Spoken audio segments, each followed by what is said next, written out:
संपन्नता की ओर बढ़ते कदम, परमात्मा इशारे। ओम शांति।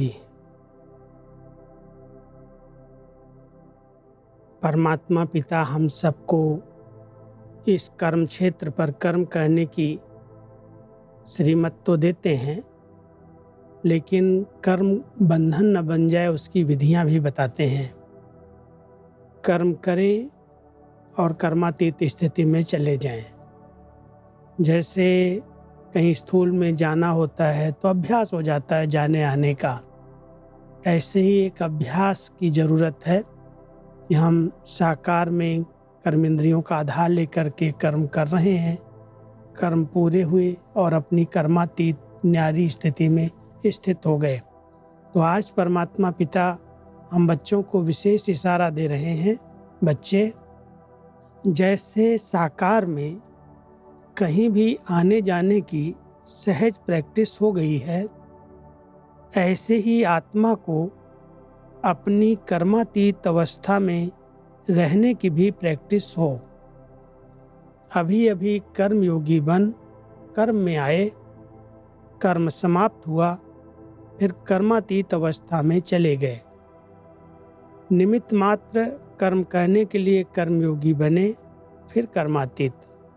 इसके लिए स्वयं को ट्रस्टी समझ डबल लाइट रहो। जैसे कर्म में आना स्वाभाविक हो गया है, वैसे कर्मातीत होना भी स्वाभाविक हो जाए। बहुत अच्छे अभ्यास की ज़रूरत है। शरीर निर्वाह के लिए कर्म तो करने ही हैं, लेकिन अगर वो कर्म करते हुए हम ट्रस्टी बन करके निमित्त भाव से करते हैं तो बहुत हल्के रहते हैं। कर्म हमारे लिए बोझ नहीं बनता। कर्म किया और न्यारे हो गए। तो परमात्मा हम सबको एक बहुत सुंदर अभ्यास बता रहे हैं, कैसे कर्म में आओ। शरीर निर्वाह के लिए कर्म करो, लेकिन कर्म करने के पश्चात तुरंत कर्मातीत स्थिति में, न्यारी स्थिति में चले जाओ। इसकी प्रैक्टिस चाहिए, नहीं तो कर्म एक बोझ बन जाता है, बंधन बन जाता है।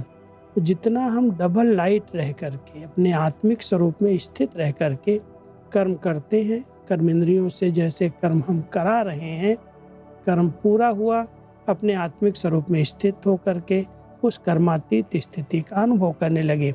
इसके लिए बहुत अच्छे अभ्यास की ज़रूरत है। इसके लिए बार बार देह से न्यारा होना, कर्मेंद्रियों की आकर्षण से न्यारा होना, उसका अभ्यास चाहिए। तभी वो कर्मातीत स्थिति, जो बिल्कुल न्यारी स्थिति है, इसमें कोई बंधन नहीं है, उसकी अनुभूति हम कर सकेंगे। ओम शांति।